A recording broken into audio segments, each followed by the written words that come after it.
राधे राधे दोस्तों। आज हम आपको सुनाएंगे एक बहुत ही अच्छी कहानी। अगर आप हमारे चैनल पर नए हैं तो प्लीज़ हमारे चैनल को लाइक करें, सब्सक्राइब करें और शेयर करें। कमली आज गर्मी की दोपहरी में सुनसान सड़क पर बड़ी तेजी से गांव के बाहर शमशान की ओर भागी जा रही थी। कमली के मन में एक डर समाया हुआ था, उसकी जिसे याद करके उसकी रूह कांप जाती थी। और उसी डर से निजात पाने के लिए आज कमली घर से निकली थी। शमशान में वैसे तो सन्नाटा ही रहता था। छोटा सा गांव था तो रोज कोई लाश भी नहीं जलती थी, पर शमशान में भैरव जी का चैतन्य मंदिर था, इसलिए तांत्रिकों और साधकों का आना जाना देवगढ़ में लगा रहता था।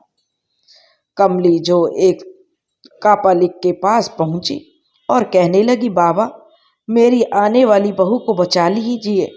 मैं नहीं चाहती वो सब मेरी बहू भी झेले जो मैंने 25 साल पहले झेला। बाबा उसकी रक्षा कीजिए। हाथ जोड़कर कमली देवगढ़ में जो शमशान घाट था, उसमें जो साधना करने जो आए कापालिक के जो चरणों में बैठ गई और उनसे याचना करने लगी। कापालिक सरदानंद जी से याचना कर रही थी कि बाबा मुझ पर रहम करो, मेरी बहू को बचा लो। जो बाबा सरदानंद जी थे अपने ध्यान में मस्त बैठे हुए थे, सब सुन रहे थे। सुन क्या रहे थे, वह तो सब कुछ जान ही गए थे कि कमली क्या फरियाद लेकर उनके पास आई है। तभी सरदानंद कापालिक ने अपनी आंखें खोले बगैर ही कहा, कमली घबराओ मत, शांत बैठो। अपना नाम सुनकर कमली बहुत ही जो आश्चर्यचकित हुई और मन ही मन सोच में पड़ गई कि बाबा को मेरा नाम कैसे पता चला। मैंने तो बताया ही नहीं और पहली ही बार तो बाबा से मिल रही हूँ। यदि ये मेरा नाम जानते हैं तो जरूर मेरे आने का कारण भी जानते ही होंगे। कमली हाथ जोड़े बैठ गई। अकेली शमशान तक तो आज वह आ गई थी। उसके मन में डर भी था कि अकेले किसी कापालिक से मिलना क्या ठीक रहेगा, पर करती भी तो क्या। जब से सुना कि कोई कापालिक बाबा शमशान में आए हैं और किसी भी तरह की भूत प्रेत बाधा का निवारण करने की उनमें शक्ति है, तो कमली ने बाबा से मिलने की ठान ली थी। अकेले आना उसकी मजबूरी थी, क्योंकि बात ऐसी थी कि किसी के सामने कह भी नहीं सकती थी, इसलिए किसी को साथ लाना ठीक नहीं था। वह अकेले ही बाबा से प्रार्थना करने चली आई थी। कापालिक के आगे बोलने की प्रतीक्षा में कमली एकटक नजरों से बाबा को देखे जा रही थी। लगभग आधे घंटे की प्रतीक्षा के बाद बाबा ने आंखें खोली और बोले, मुझे पता है कमली तू यहाँ क्यों आई है। तेरी आने वाली बहू को वह अभिशाप नहीं झेलना पड़े जो तूने झेला था, तेरी सास ने झेला था और तेरी सास की सास ने भी झेला था। तेरे खानदान की पिछली 3 पीढ़ियां उस श्राप को झेल रही हैं। 3 पीढ़ी सुनकर कमली को एकदम से झटका लगा कि मेरी सास ने मुझसे या उनकी सास ने उनको यह बात क्यों नहीं बताई, क्यों छुपा कर रखी। हाँ, कपालिक बाबा बोले, तुम तीसरी पीढ़ी पर हो कमली, पर ना तो तुम इस समस्या का कारण जानती हो और ना ही तुम्हारी सास और दादी सास सब इसे अपनी किस्मत समझकर झेलती रहीं। वो भी इसका कारण नहीं जानती थी, पर कोई उसके समाधान के लिए कभी आगे नहीं आई। सभी ने अपनी बहुओं को तड़पने के लिए छोड़ दिया था। पहली बार कमली तूने साहस किया है ताकि तेरी बहू को वह झेलना नहीं पड़े जो तूने झेला है। बाबा की बातें सुनकर कमली बोली, बाबा आप सब जानते हैं तो इसका निवारण भी करिए और कारण भी बताइए। बाबा बोले, निवारण तो हम कर देंगे, पर। तो कमली बोली, पर क्या बाबा। बाबा बोले, मुझे तुम्हारे घर आना पड़ेगा, तुम्हारे पति और बेटे से मिलना होगा, तभी हम समस्या का समाधान करने की कोशिश कर सकते हैं। कमली बोली, बाबा आप कहें तो यहीं मैं उन दोनों को लेकर आ जाऊं। बाबा बोले, नहीं कमली, मुझे तुम्हारा घर भी देखना पड़ेगा। कमली बोली, ठीक है बाबा, आप जब उचित समझो तब हमारे घर पधारिए। तो बाबा बोले, आज रात को ठीक 8 बजे हम तुम्हारे घर आते हैं और वहीं सारी बातें करेंगे। कमली कहने लगी, ठीक है बाबा। और कमली ने बाबा को प्रणाम किया और अपने घर की तरफ चल पड़ी। चलते चलते कमली के दिमाग में तरह तरह की बातें आ रही थी और इन्हीं बातों की उथल पुथल में वह घर भी पहुंच गई। पर अपने पति और बेटे को वह सब कैसे बताए, जिसके कारण वह बाबा को घर आने का निमंत्रण देकर आई है। उसे अब भी डर लग रहा था और अभी भी वह असमंजस में थी कि कोई ऊंच नीच हो गई तो क्या होगा, लेकिन अपने पति से तो बताना बहुत जरूरी है।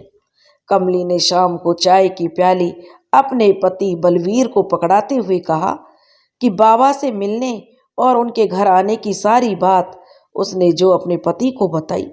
जैसे ही बलवीर ने कापालिक के घर आने की बात सुनी तो वह चौंक गया। बलवीर की आंखों में गुस्सा आ गया और उसके सामने कमला अपराधी की तरह बलवीर की बातें सुनती रही। जब बलवीर चुप हो गया तो कमली बोली, मैंने अपनी शादी के 1 सप्ताह बाद ही डरते हुए अपनी सासू माँ को इस बारे में बताया। पहले तो मेरी सासू माँ की बोलती बंद हो गई थी, पर उन्होंने धीरे से यह कहकर टाल दिया था कि मेरा बेटा कुछ ज़्यादा जोश में होगा।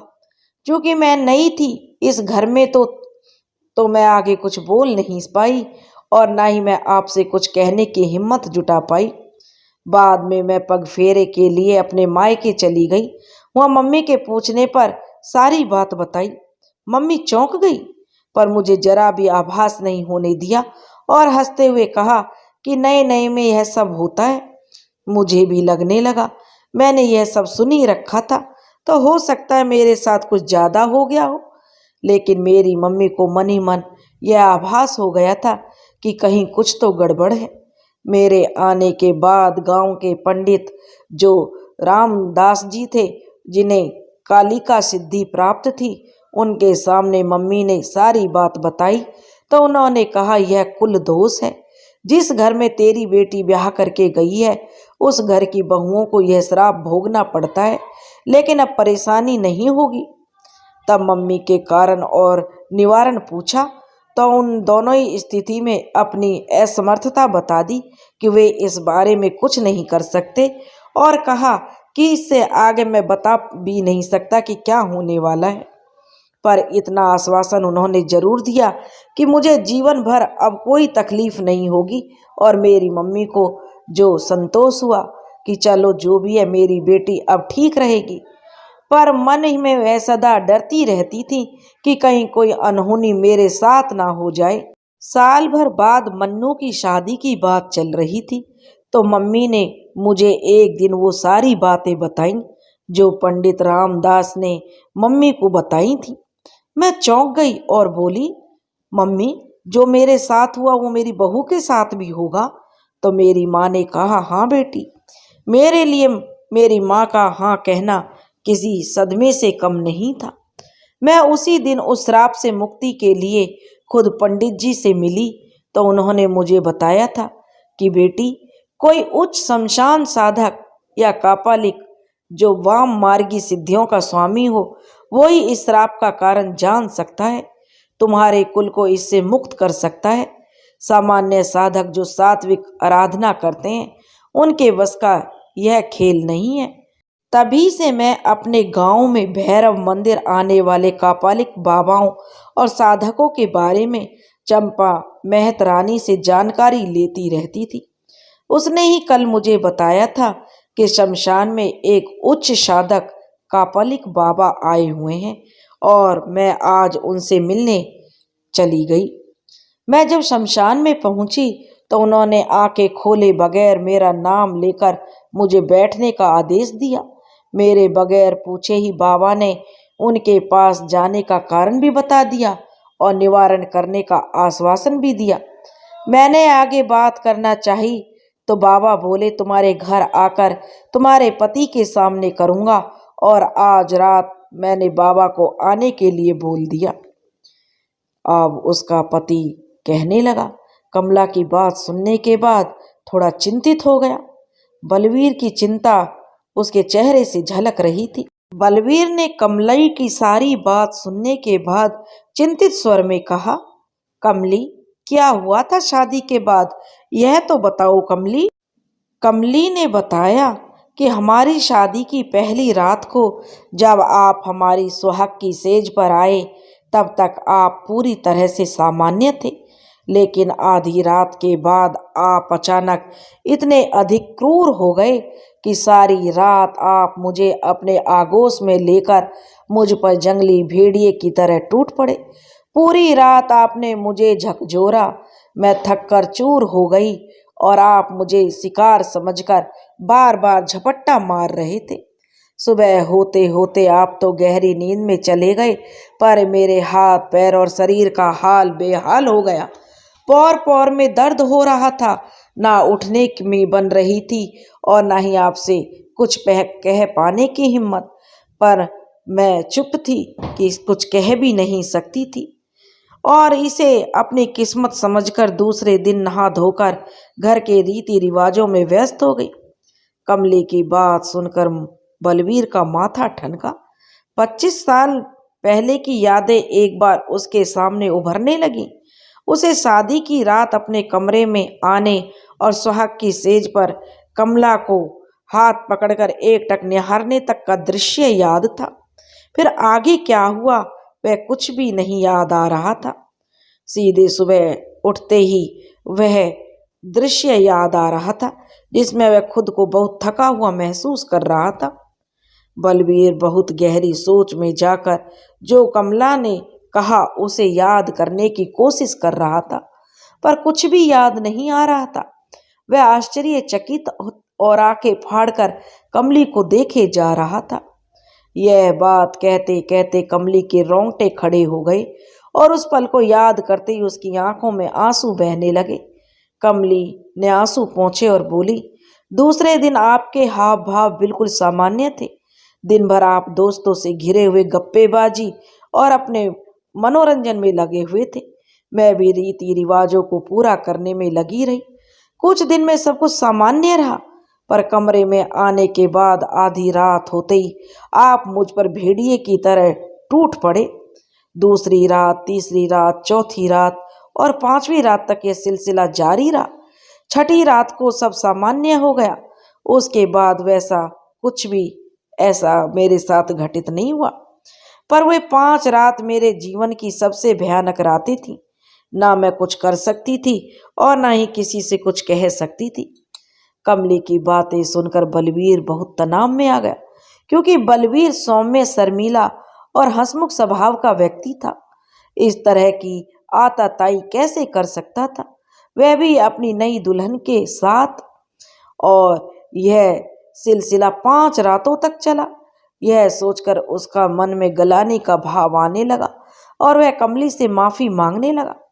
कमली ने कहा, जी गलती आपकी नहीं है, आप क्यों माफी मांग रहे हो? जो कुछ हुआ हमारे परिवार पर कोई अभिशाप के कारण हुआ है, और जो मेरे साथ हुआ वह मेरी बहू को न झेलना पड़े, इसके लिए मैं पहले ही उसका निवारण करूंगी, फिर मेरे बेटे की शादी करूंगी। कमली की बात सुनकर बलवीर ने हामी भर दी और बोला, बिल्कुल बाबा को मैं खुद लेने जाऊंगा। कमली ने भी अपनी स्वीकृति दे दी। बलवीर शाम होते ही शमशान की ओर चल पड़ा और धूल से भरी सड़कें उस समय बिल्कुल सुनसान थी। बलवीर घर से टॉर्च लेकर निकला था, क्योंकि गांव में स्ट्रीट लाइट होती नहीं थी और सड़कें भी ओबड़ खाबड़ होती हैं। गर्मियों में 7:30 बजे तक भी हल्का हल्का उजाला होता है, लेकिन उस दिन कृष्ण पक्ष की 14 होने से अंधेरा गहराने लगा था। गांव छोटा था और अधिकतर लोग उस गांव में कृषि कार्यों में लगे हुए थे, इसलिए ज्यादातर लोग खेतों से घर वापस आ रहे थे। रास्ते में किसी के मिलने की तो कोई संभावना ही नहीं थी। बलवीर जी भी एक किसान थे। वह भी अपनी खुद की खेती ना करके बटाई पर दे देते थे। जमीन अच्छी खासी थी तो बटाई के रूप में अच्छे खासे पैसे आ जाते थे। इकलौता बेटा जो था वह सॉफ्टवेयर इंजीनियर था और ज्यादातर बाहर शहर में ही रहता था। छुट्टी के दिन वह गांव जरूर आता था, आर्थिक स्थिति उनकी मजबूत थी। गांव में उनका बड़ा बड़ा सा घर था। घरों में जो गांव में उनका घर बड़े लोगों में माना जाता था। सारी शहरी सुविधाएं उनके घर में थी। कुछ ही देर में बलवीर शमशान पहुंच गए। बलवीर कापालिक बाबा के पास पहुंचा और दोनों हाथ जोड़कर खड़ा हो गया और इंतजार करने लगा कि बाबा आंखें खोलें तो मैं कुछ कहूं।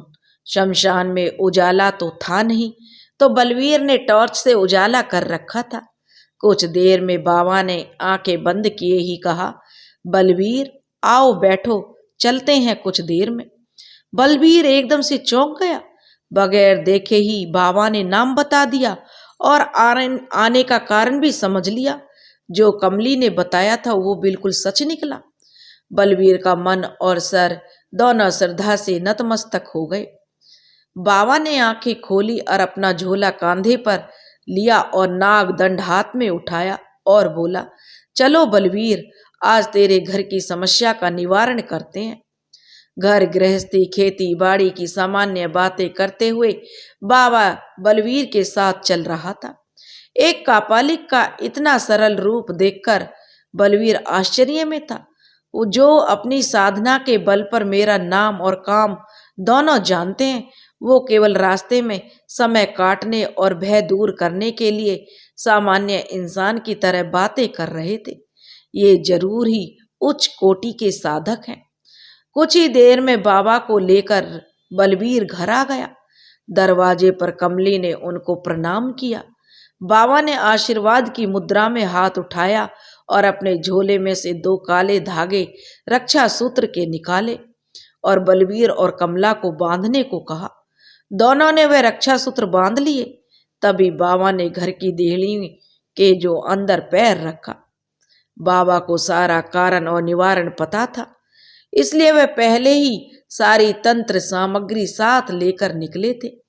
वैसे भी जो लोग तंत्र के साधक होते हैं वह सामान्य रक्षा कवच और नकारात्मक शक्तियों से बचाव के मंत्र तंत्र से तैयार रहते हैं। अचानक कौन सी शक्ति कब किस तरह का हमला कर दे, कई बार पता नहीं होता है। कमली ने पहले ही एक पलंग पर बाबा के बैठने की सुंदर व्यवस्था कर रखी थी, लेकिन जो उच्च कोटि के साधक होते हैं वो दूसरों के आसन पर नहीं बैठते और न ही अपने आसन पर किसी को बैठने देते हैं। बाबा ने भूमि पर अपना आसन लगाया और बैठ गए। कमली और बलवीर को बैठने के लिए कहा और एक हाथ में उड़द के कुछ दाने लेकर मंत्र पढ़ने के बाद बोले, बलवीर, यह दाने अपने घर के कोने में जो कुआं है उसमें डालकर आओ। डालने के बाद पीछे पलटकर मत देखना, सीधा यहीं आना। इधर बाबा ने अपने साथ लाए दीपक में सरसों का तेल डाला और उन्हें जलाकर मंत्रोच्चारण करने लगे। जैसे ही बलवीर ने कुएं में उड़द के दाने डाले, एक चीख की आवाज कुएं से निकली। उधर बाबा के सामने जो दीपक जल रहा था, अचानक उसकी लो एकदम तेज हो गई, जैसे कोई हवन कुंड की ज्वाला हो। कमली तो एकदम से चौंक उठी और डर भी गई, पर बाबा के मंत्रोच्चार के बीच वह जो अपने अभय मुद्रा में हाथ किया और बैठे रहने का बाबा ने इशारा किया। इतने में बलवीर भी पास आकर बैठ गया तो उसका कमली का डर थोड़ा कम हुआ।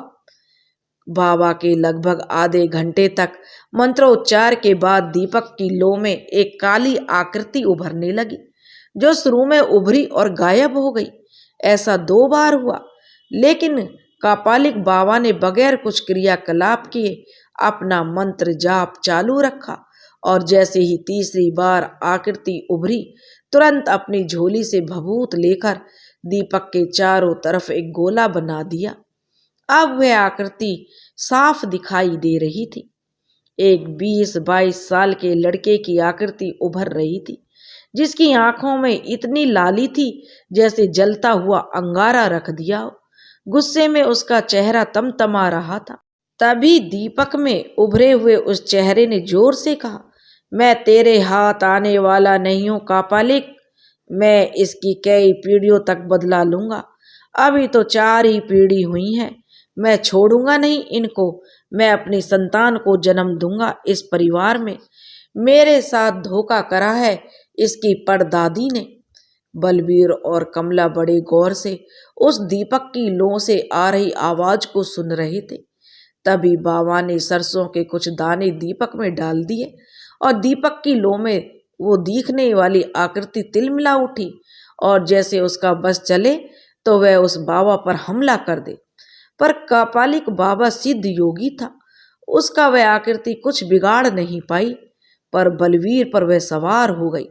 बलवीर चीखने लगा। इधर दीपक की लौ से वह चेहरा गायब हो गया। यह देखकर तो कमली बहुत बुरी तरह डर गई। बलवीर झूमने लगा।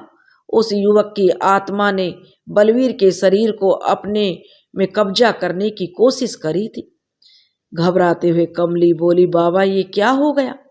बाबा बोले, डरो मत बेटी, मैं निवारण करूंगा, अभी चली जाएगी वो आत्मा।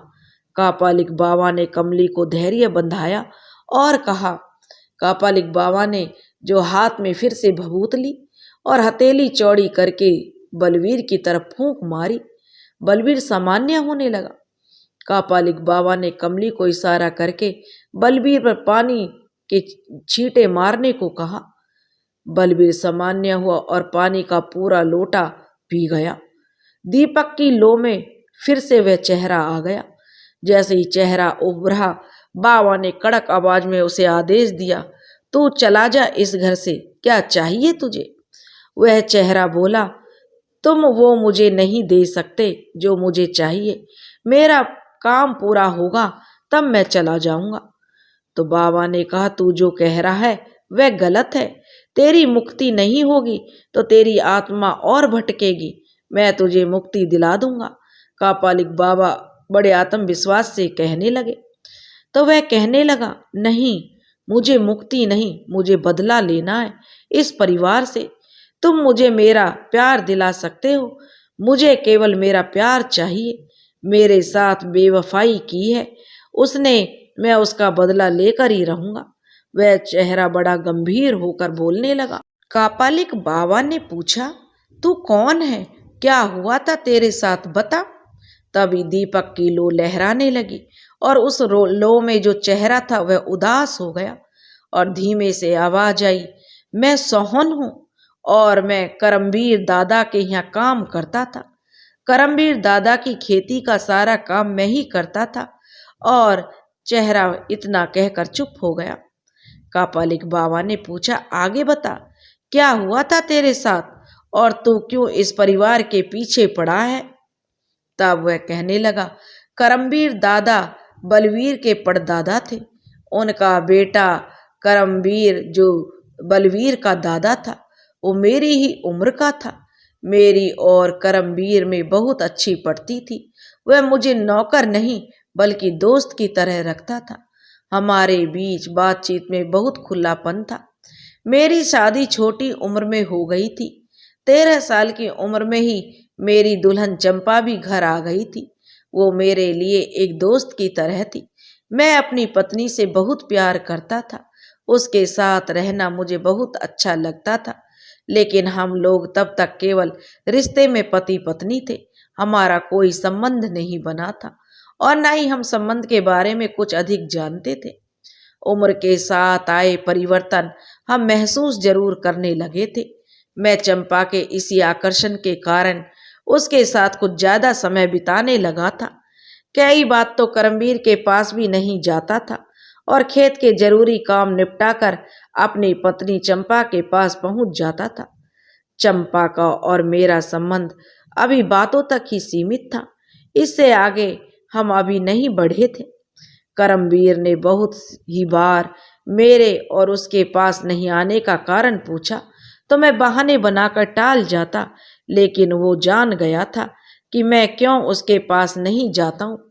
फिर एक दिन करमवीर ने अपनी माँ को कहा कि वह तुमको काम में मदद होगी, तुम क्यों ना सोहन की दुल्हन को भी काम के लिए बुला लिया करो।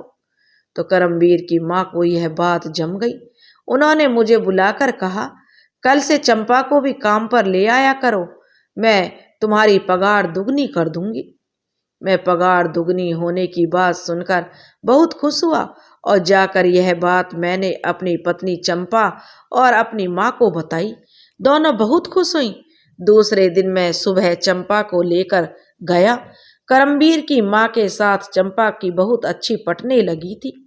इसी बीच करमवीर की नज़र मेरी पत्नी चंपा पर पड़ी। चंपा बिना पढ़ी लिखी थी और नई बात और नई चीजें सीखने का शौक रखती थी। करमवीर चूंकि पढ़ा लिखा था और वो चंपा के पास आना चाहता था। उसने चंपा से पढ़ने लिखने सिखाने की बात कही तो पहले तो चंपा टाल गई, पर उसे पढ़ाई लिखाई की अहमियत पता थी ना, तो उसने बाद में करमवीर की माँ से पूछकर जो हाँ कर दी। उसने कहा कि मैं मालकिन से पूछ लेती हूँ। इस तरह करमवीर और चंपा रोज 2 घंटे साथ रहने लगे। करमवीर ने उसे पढ़ाने के बहाने अपने पास कर लिया। चंपा करमवीर से बहुत दूरी बनाकर रहती थी और जो भी बात करमवीर करता वह रोज मुझे आकर कह देती। पर उन दोनों के साथ साथ रहने में उनमें भी आकर्षण बढ़ गया और यह आकर्षण उनको बिस्तर तक ले आया। चंपा अभी मुझसे पूरी तरह अछूती थी। मैं उसके भीतर की आग को समझ नहीं पाया था। इसी का फायदा करमवीर ने उठा लिया था। एक दिन चंपा और मैं घर में अकेले थे। तब चंपा ने मुझे जो कहा कि मैं अभी पहली बार चंपा के इतने पास आया। चंपा ने मुझे जो बताया कि वह मुझसे कुछ छिपा रही है और उसने फिर मुझे, जब मैंने उससे पूछा तो उसने मुझे बिना कुछ छुपाए सारी बात बता दी कि करमवीर ने उसे सिखाया है यह सब। पहले तो मुझे थोड़ा अचरज लगा, पर अपने दूसरे दोस्तों से उसकी शादीशुदा जिंदगी के बारे में सुना तो करमवीर यह सब चंपा को सिखाया, यह सोचकर ही मैं पागल जैसा हो गया और करमवीर को मारने की सोचने लगा। एक दिन करमवीर खेत पर मेरे साथ था। तब मैंने उस पर कुल्हाड़ी से वार करने की कोशिश की थी, पर वो बच गया और उल्टा उसने मुझ पर वार कर दिया और मैं अधमरी हालत में पड़ा रहा और बहुत तड़प कर मेरे शरीर से मेरे प्राण निकले।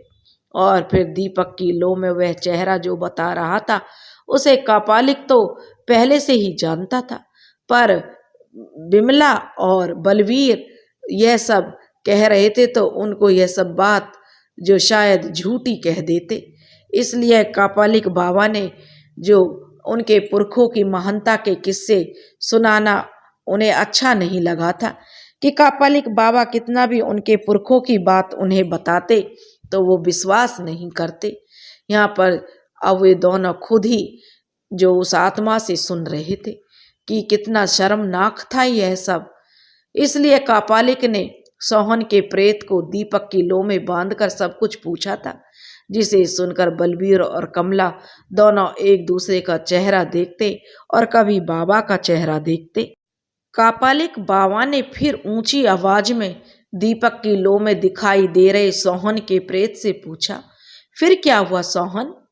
दीपक की लौ हल्का सा लहराई और सोहन का प्रेत बोला, मेरे मरने के बाद मेरे शरीर को करमवीर ने खींचकर झाड़ियों में पटक दिया। मैं अपने शरीर में फिर से जाने की कोशिश करने लगा, पर असफल रहा। मैंने करमवीर पर वार करने का प्रयास किया, पर उस समय वार का कोई प्रभाव करमवीर पर नहीं हुआ, क्योंकि मैं अपने शरीर से तो मुक्त हो गया था। तब मुझे प्रेत शरीर नहीं मिला था। करमवीर मेरे शरीर पर लात मारकर कुएं पर नहाकर घर चला गया और उसने घर जाकर चंपा के साथ फिर वही सब किया। चंपा तो उसके साथ खुश हो गई। शाम को चंपा घर आई और मेरे आने का इंतजार करती रही, पर मैं जिंदा होता तो ही घर लौटता। मेरी आत्मा जरूर घर पर गई, लेकिन कोई मुझे देख नहीं पा रहा था और ना ही सुन पा रहा था। मेरी माँ और चंपा दोनों रो रो कर परेशान होकर मुझे ढूंढने निकली, पर कहीं कोई पता नहीं लगा। मेरी आत्मा उनके पास ही भटक रही थी, पर मैं अपनी मौत के बारे में उनको कुछ नहीं बता पा रहा था। 2 दिनों तक माँ और चंपा ने मुझे ढूंढा। तीसरे दिन गांव के गाय चराने वाले बच्चों ने मेरी लाश को कांटों भरी झाड़ियों में देखा तो हमारे घर मेरी माँ को खबर कर दी। माँ और चंपा दोनों उस जगह पहुंची जहां मेरी लाश पड़ी हुई थी। थोड़ी देर में गांव के दूसरे लोगों के साथ श्याम दादा भी और करमवीर भी आ गए। श्याम दादा ने लोगों से कहकर मेरी लाश को उठवाया और मेरा अंतिम संस्कार भी करवाया। चूंकि मैं और चंपा दोनों उन्हीं के यहाँ नौकरी करते थे, तो दादा ने मेरी माँ को और चंपा के भरण पोषण की जवाबदारी ले ली और चंपा को कुछ दिनों काम पर बुला लिया। मैं चंपा को करमवीर की करतूत बताना चाहता था, पर कोई तरीका नहीं मिल रहा था। मेरे मरने के बाद करमवीर मेरी चंपा के साथ गुलछर्रे उड़ा रहा था। चंपा भी समझने लग गई थी कि उसका शोषण हो रहा है। करमवीर की करतूतों की वजह से चंपा गर्भवती हो गई, पर करमवीर ने वैद्य जी को लालच देकर बच्चा गिरवा दिया। मेरी माँ को इस बारे में पता चल गया था कि करमवीर और उनकी बहू चंपा के संबंध है, पर वो भी मन मार कर रह गई, क्योंकि खाने को तो करमवीर ही दे रहा था। पानी में रहकर मगरमच्छ से बैर तो नहीं ले सकती थी, पर वो चंपा को बड़े प्यार से रखती थी। माँ और चंपा दोनों परेशान रहती, पर एक दूसरे का हमेशा जो ख्याल रखती और एक दूसरे को खुश रखने की कोशिश करती। एक दिन माँ को पता चला कि गांव के शमशान में साधना करने कोई बड़ा तांत्रिक आया है, तो लोगों की समस्याएं जो दूर कर रहा है और बड़ा ही क्रोधी है, पर जिसकी सेवा से खुश हो जाए उस पर मेहरबान हो जाता है। माँ एक दिन तांत्रिक के पास कुछ अमरूद पेड़ से तोड़कर ले गई और टोकरी उनके सामने रखकर हाथ जोड़कर बैठ गई। जब तांत्रिक बाबा ने मेरी माँ को देखा तो बोला, बेटे से मिलेगी? मेरी माँ ने बोला, जी महाराज। तांत्रिक बाबा मुस्कुराते हुए बोले, मिलवा दूंगा, पर जो मैं मांगूंगा वो देगी? तब मेरी माँ ने बड़ी ही दीन होकर कहा था, महाराज मेरे पास आपको देने को एक छोटी सी भेंट के अलावा कुछ नहीं है। तब तांत्रिक बाबा ने कहा, तेरी बहू है ना, तेरी बहू मुझे भेंट कर दे, मैं उसे अपनी भैरवी बनाऊंगा और तेरे बेटे से भी मिलवा दूंगा। लोक कल्याण के लिए मैं कापालिक सिद्धि प्राप्त करने की साधना कर रहा हूँ, जिसमें तेरी बहू मेरी मदद कर सकती है। उस बाबा ने मेरी माँ से कहा, तो मेरी माँ ना हाँ कर सकती थी और ना ही इनकार। वो बोली, बहू से पूछना पड़ेगा महाराज। तांत्रिक ने हाथ उठाकर कहा, हाँ तो पूछ ले। माँ मुझसे बात करना चाहती थी और जानना चाहती थी कि मेरा बेटा कैसे मरा। मैं भी माँ और चंपा से बात करना चाहता था। माँ ने घर पहुंचकर बंद कमरे में बैठाकर चंपा को तांत्रिक के साथ जाने की बात कही, तो पहले तो चंपा चौंक गई और माँ को भला बुरा कहने लगी, पर फिर माँ ने कहा कि वो महाराज सोहन से हमारी बात करवा सकता है। यह सुनकर उसे विश्वास नहीं हुआ, पर वो ये तो समझ रही थी कि पेट भरने के लिए सारी उम्र शोषण करवाने से अच्छा है आजाद जिंदगी जीना, और जो करना है भलाई के लिए करना, और उससे उसका पति भी मिल जाएगा।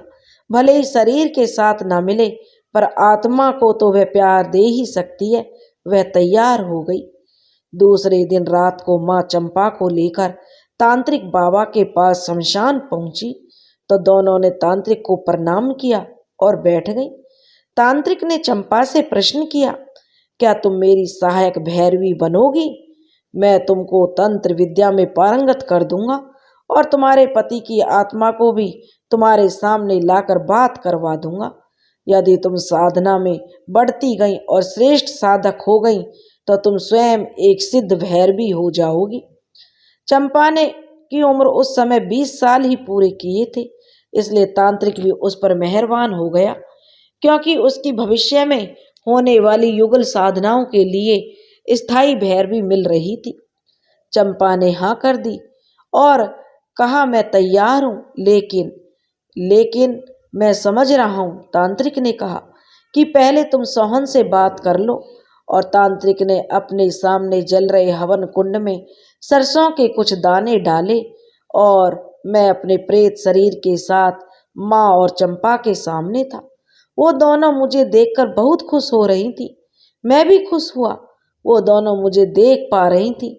मैंने माँ के पास जाकर अपनी माँ के पैर छुए और चंपा को भी गले लगाया।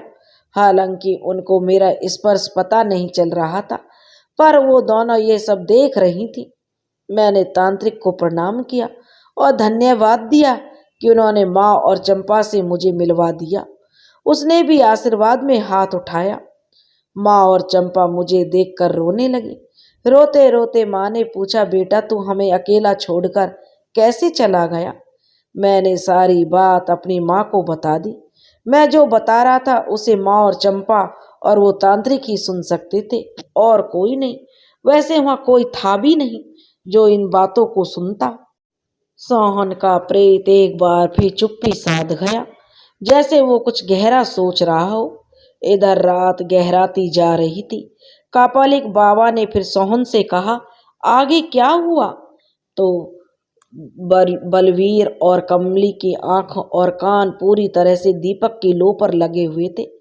तभी दीपक की लो में एक नया जोश आया और सोहन का प्रेत बोला, माँ और चंपा दोनों को करमवीर पर बहुत गुस्सा आ रहा था।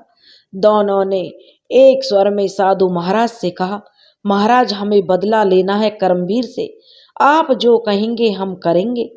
तांत्रिक ने मेरी माँ और चंपा को पूरा विश्वास दिलाया कि वह उनकी मदद करेगा, बस चंपा साधनाओं में उसकी सहायक बन जाए।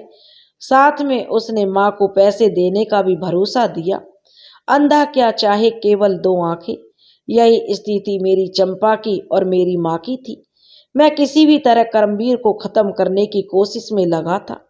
चंपा भी अपने साथ हुए अन्याय के लिए भीतर ही भीतर सुलग रही थी। वह भी किसी तरह करमवीर से बदला लेने की ठान चुकी थी। माँ तो पहले से ही तैयार थी, क्योंकि उसका एकमात्र सहारा उसका बेटा अब इस दुनिया में नहीं रहा था। तांत्रिक ने मेरी माँ और चंपा को जो भी कहा उसमें मेरी भी स्वीकृति थी। तांत्रिक की आत्मा बहुत ही सरल थी, मैं ये महसूस कर पा रहा था। इसलिए मैं केवल उसकी बातें सुनता रहा और बीच में टोका टाकी नहीं की। तभी तांत्रिक ने चंपा से कहा कि आने वाली अमावस की रात को मैं तुमको भैरवी के रूप में स्वीकार करूंगा। तुम अकेले ही आना, पर करमवीर के घर जाना बंद मत करना। उस पर पूरी नजर रखना और अमावस से पहले वो किसी भी तरह से संबंध बनाने की कोशिश करे तो उसे टालती रहना। चंपा ने हामी भरी और माँ के हाथों से तांत्रिक ने एक पोटली देते हुए कहा, जब भी तंगी लगे तो पोटली से पैसा ले लेना। यह पोटली घर के देव स्थान पर रख देना, पर सप्ताह में एक बार ही निकालना। माँ और चंपा दोनों हल्का मन करते हुए वापस घर आ गई। अमावस एक सप्ताह बाद थी, पर चंपा इस बीच तांत्रिक से मिलने पहुंच गई। मैं यह सब देख रहा था, पर मैं किसी को दिखाई नहीं दे रहा था। यह मेरी मजबूरी थी। चंपा के पहुंचने से तांत्रिक खुश था। चंपा ने उसकी सेवा करी, पर तांत्रिक ने उसका कोई गलत फायदा नहीं उठाया। चंपा को अपनी शिष्या की तरह ही देखा, क्योंकि उस तांत्रिक की आत्मा बहुत पवित्र थी। वो लोक कल्याण के लिए काम करना चाहता था। तांत्रिक ने कुछ मंत्र चंपा को रटवा दिए, साथ ही कुछ मुद्राओं का भी ज्ञान करवा दिया, जिनका प्रयोग अमावस्या की रात को चंपा को करना था। इस बीच करमवीर ने चंपा को फिर से रिझाने की कोशिश करी, पर चंपा ने इस बार बिल्कुल भी हाथ नहीं धरने दिया। अमावस को तांत्रिक अपनी पूरी तैयारी में बैठा था। तांत्रिक ने दिगंबर अवस्था में एक चिता के सामने अपना आसन लगा रखा था और पास में ही चंपा के लिए आसन लगाया। रात होते ही चंपा भी शमशान पहुंच गई। उसे ऐसे तांत्रिक ने निवस्त्र होकर आसन पर बैठने का निर्देश दिया।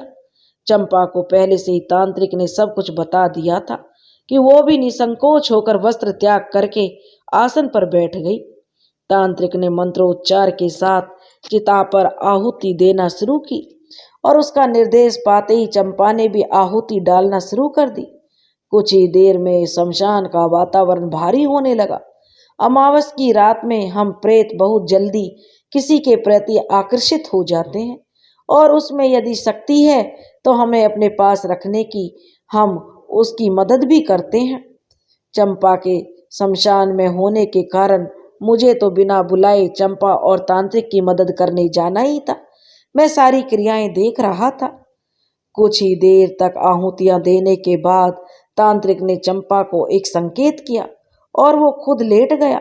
चंपा ने पहले चिता के 3 फेरे लिए और तांत्रिक के ऊपर जाकर बैठ गई। विपरीत मुद्रा में चंपा ऊपर नीचे हो रही थी और उधर तांत्रिक का मंत्रोच्चार चालू था। जैसे जैसे चंपा की गति बढ़ती, तांत्रिक की आवाज तेज होती जा रही थी। उसके और चिता के चारों तरफ प्रेतों का जमघट लग गया था। हर कोई चंपा को भोग लेने को आतुर था, पर तांत्रिक से चंपा मुक्त हो तभी तो कोई कुछ कर सकता था। जो रक्षा कवच तांत्रिक ने बनाया था वो हमारे लिए अभेद था। बीच बीच में चंपा मदिरा की धारा भी चिता पर डालती हुई खुद भी पी रही थी और तांत्रिक के मुंह में भी डालती जा रही थी। कुछ ही समय में हम प्रेतों को शमशान छोड़ना पड़ा, क्योंकि शमशान भैरव का आगमन वहां हो चुका था। उनके सामने हम नहीं रह सकते थे। उनके बाद शमशान में क्या हुआ मैं नहीं देख पाया, लेकिन उस दिन तांत्रिक ने जो भैरव सिद्धि पाई थी वह मैं देख पा रहा था। शमशान भैरव के जाने के बाद मैं चंपा के पास पहुंचा। तांत्रिक अभी भी ध्यान अवस्था में था। चंपा का हाल बेहाल हो चुका था। वह थककर चूर हो गई थी, पर इस क्रिया के कारण उसे भी प्रेतों को देख पाने और बात करने की एक छोटी सी सिद्धि मिल गई थी, जिसके कारण वह मुझे महसूस कर पा रही थी। रात ढल गई थी। आसमान में सूरज के निकलने की तैयारी थी। तभी चंपा की नींद खुल गई। तांत्रिक नदी में स्नान करके अपने आसन पर फिर ध्यान मगन हो गया था। चंपा ने अपने आप को व्यवस्थित करके तांत्रिक को प्रणाम किया। प्रसन्न होकर तांत्रिक ने एक अमरूद चंपा को दिया और कहा, इसे यहीं खा लो। चंपा ने जैसे ही वह अमरूद खाया वह सारी थकान भूल गई और प्रसन्न होकर घर आ गई। मैंने चंपा को घर पर अकेला पाकर अपना होना महसूस करवाया और बात करने की कोशिश की। पहले तो चंपा चौंक गई, फिर मैंने उसे विश्वास दिलाया और बताया कि तुमको प्रेत सिद्धि प्राप्त हो गई है। तुम तभी तो बाबा की मदद के बगैर मुझे देख और सुन पा रही हो। चंपा खुश थी कि उसने भी साधना में कुछ तो पाया है। मैंने और चंपा ने उस दिन ढेर सारी बातें की। मेरा शरीर नहीं था, फिर भी मैंने प्रेत शरीर के माध्यम से उसके साथ अपनी जो प्यार भरी बातें की। मैंने चंपा से कहा, कुछ दिन बाद करमवीर का विवाह हो जाएगा। तुम मेरी मदद करो तो मैं उससे बदला ले सकता हूँ। उसके लिए तुम्हें तांत्रिक बाबा से मुझे करमवीर की शादी की रात को करमवीर के शरीर में प्रवेश करवाना होगा। मैं करमवीर की पत्नी के साथ करमवीर के रूप में वह सब करूँगा जो उसने आज तक तुम्हारे साथ किया था, और उसकी पत्नी के पेट में अपना अंश छोड़कर उसके परिवार का वारिस बन जाऊंगा। करमवीर की आने वाली 7 पीढ़ी तक मेरा ही अंश रहेगा। इसके लिए तांत्रिक बाबा को तुम्हें तैयार करना होगा। चंपा ने मदद करने के लिए हाँ कर दी और तांत्रिक को रिझाने में लग गई। एक दिन तांत्रिक को प्रसन्न देखकर उसने मेरी इच्छा बता दी। तांत्रिक बहुत ही भला था। उसने कहा कि यह तो गलत काम है, तुम्हारा जीवन तो नरक हुआ। क्यों तुम नवविवाहिता का जीवन नरक करना चाहती हो? बदले की आग कभी ठंडी नहीं होती, बढ़ती ही जाती है। इस आग में जलोगी तो ना तो तुम्हारी मुक्ति होगी और ना ही तुम्हारे पति की। पर चंपा भी अड़ गई। वो तो तांत्रिक से वह कहने लगी कि केवल एक बार ही इस काम में मैं तुम्हारी मदद करूंगा। तांत्रिक ने चंपा को आश्वासन दिया और फिर मुझे मत कहना कि फिर कभी मैं इस काम में तेरी मदद नहीं करूंगा। चंपा ने हाँ कर ली और प्रणाम करके खुशी खुशी अपने घर आ गई। कुछ दिनों बाद करमवीर की शादी हुई। शादी के बाद वाली रात को ही तांत्रिक ने मेरे प्रेत शरीर को करमवीर के शरीर में प्रवेश करने की शक्ति प्रदान कर दी। मैं उस रात करमवीर के शरीर में प्रवेश कर गया, उसकी पत्नी के साथ पूरी रात गुजारी और अपने बीज को उसके पेट में छोड़ दिया। उस बात को न करमवीर समझ पाया और न ही उसकी पत्नी कि उसकी कोख में एक प्रेत जीव है। 9 महीने का समय पूरा होने पर एक लड़के का जन्म हुआ। उसके यहाँ सब लोग खुश थे। बच्चे के नामकरण संस्कार के लिए काशी के विद्वान पंडित को बुलवाया। पंडित ने जन्म कुंडली बनाई तो चिंतित हो गया और करमवीर को अलग बुलाकर कहा, इस बच्चे के रूप में आपके घर में कोई प्रेत आत्मा आई है। यह आपको और आपके परिवार को खत्म करने आई है। यदि परिवार का भला चाहते हो तो इसको मार डालो, वरना पूरा घर खत्म हो जाएगा। करमवीर भी यह सुनकर चिंतित हो उठा, पर उसने यह बात किसी को नहीं बताई। बच्चा धीरे धीरे बड़ा होने लगा। एक दिन करमवीर अपने घर के कुएं में बच्चे को उठाकर झांक रहा था। तभी उसे पंडित की बात याद आई। उसने बच्चे को कुएं में फेंक दिया और खुद चक्कर आने का बहाना करके मुंडेर पर लटक गया। बच्चे की चीख सुनकर घर के लोग दौड़ पकड़ आए और करमवीर को संभाले और कुएं में बच्चे को ढूंढा तो बच्चा मरा हुआ था। घर के लोग इसे एक हादसा मानकर रह गए। तांत्रिक ने चंपा को साथ रखने की मजबूरी में मुझे एक दिन करमवीर के शरीर में रहने का मौका दिया था और मेरा काम हो भी गया था। मेरी किसी और से कोई दुश्मनी नहीं थी।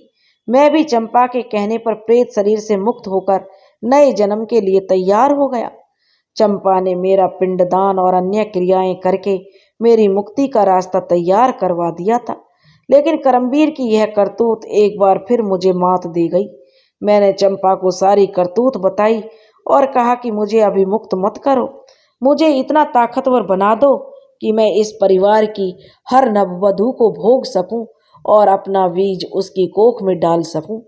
मेरी इस इच्छा को सुनकर चंपा भी आश्चर्य में पड़ गई, क्योंकि चंपा तांत्रिक के साथ रहते हुए अध्यात्म और कर्म संस्कार को समझने लग गई थी। उसने भी अपने मन से करमवीर से बदले की भावना निकाल दी थी और लोक कल्याण के काम में लग गई थी।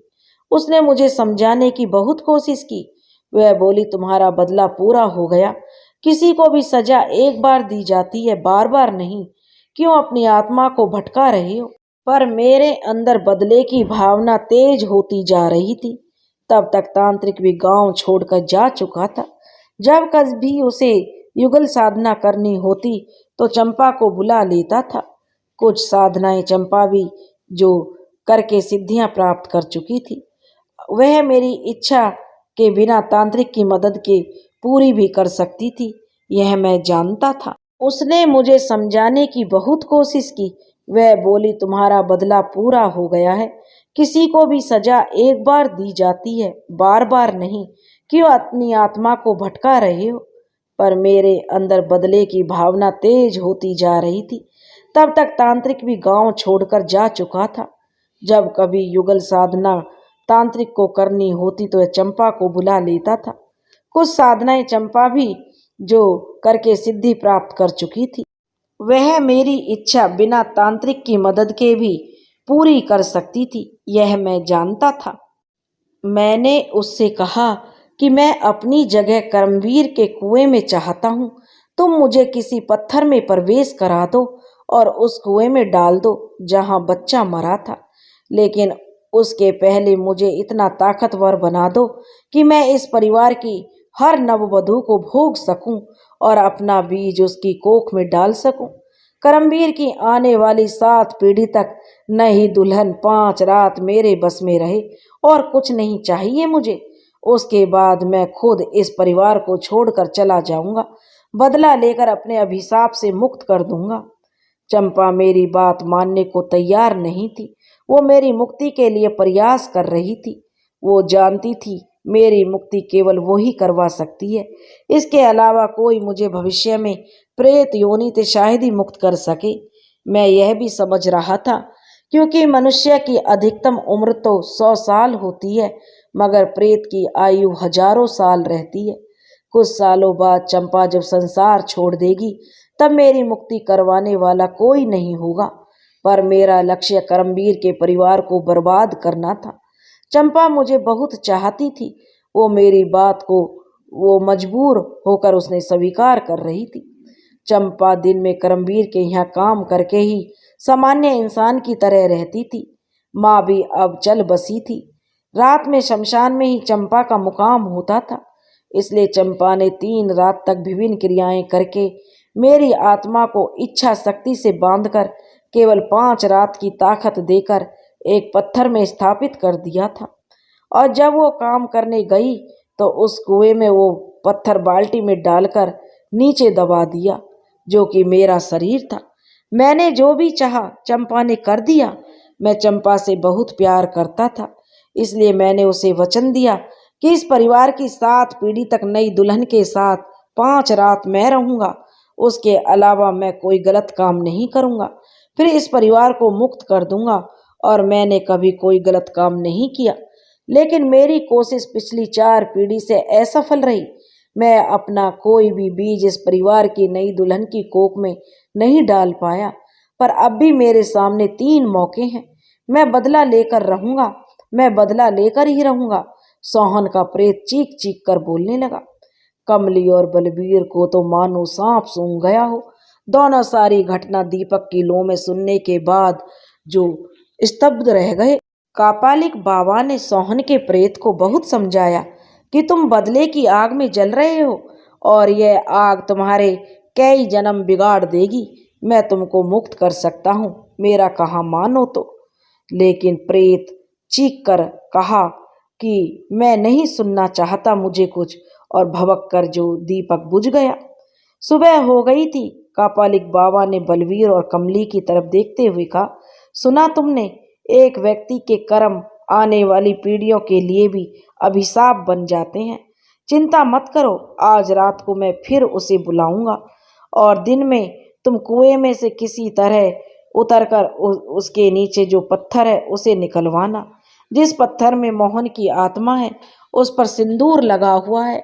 जो व्यक्ति कुएं में उतरे उसके गले में यह रक्षा सूत्र डालकर ही उतारना और उस पत्थर को निकालकर घर के दक्षिण कोने में रख देना और चारों तरफ यह धागा डाल देना।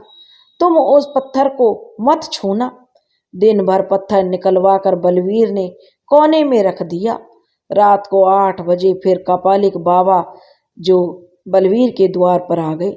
बलवीर और कमली ने बड़े सम्मान के साथ बाबा को घर में बुलाया और कुएं से निकला हुआ पत्थर भी दिखाया। कापालिक उस पत्थर में बंधे मोहन के प्रेत को अति से देख लिया था। वही पत्थर के सामने वह आसन लगाकर बैठ गए और कुछ मंत्र पढ़ते हुए उड़द के कुछ दाने हाथ पर लेकर फेंके और पत्थर टूट गया। पत्थर के टूटते ही करहाने की आवाज आई। अचानक आई आवाज से बलवीर और कमली डर गए, पर कापालिक भी के होते हुए लोग निश्चिंत थे। कापालिक के जमीन पर ही कुछ लकड़ियां जमाई और उनको जो प्रज्वलित करके मंत्र जपने लगा और आहुतियां देने लगा। कुछ ही देर में सोहन का प्रेत तड़प कर टूटे पत्थर के ऊपर मंडरा रहा था। उसकी प्रेतात्मा चंपा के द्वारा दी गई क्रिया से मुक्त हो चुकी थी, पर धागा डला होने के कारण वो बाहर नहीं निकल पा रहा था। उसे बहुत पीड़ा हो रही थी। आखिरकार वो प्रेत बाबा के सामने झुक गया और बोला, मुझे मुक्त कर दो, मैं आपकी बात मानने को तैयार हूँ, लेकिन मुझे मुक्ति दीजिए।